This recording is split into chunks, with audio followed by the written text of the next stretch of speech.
Yurak tez urishini davolash har doim operatsiya bilan bo'ladimi? Yo'q, dori bilan ham qilsa bo'ladi. Faqat dori bilan kasallikdan qutulmasligingiz mumkin. Sizlarga qisqacha tushuntirib o'taman. Taxikardiyani davolashning ikkita yo'li bor.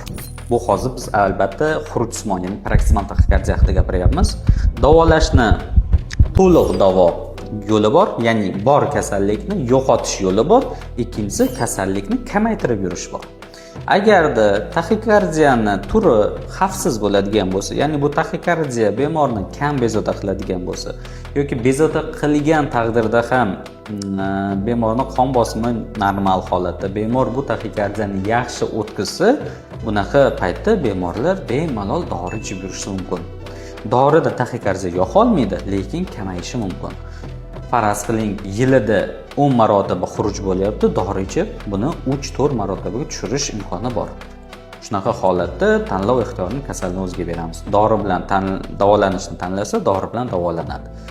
Agarda demak taxikardiya xavfli formada bo'ladigan bo'lsa, bizni kasalga beradigan variantimiz bitta. Bu ham bo'lsa operativ davo hisoblanadi. Shu uchun paroksimal taxikardiyada ham dori bilan bemalol davolansa bo'ladi, lekin taxikardiya turini albatta birinchi sizga aritmolog shifokori aytishi kerak. Bu yaxshi sifatli yoki yomon sifatli.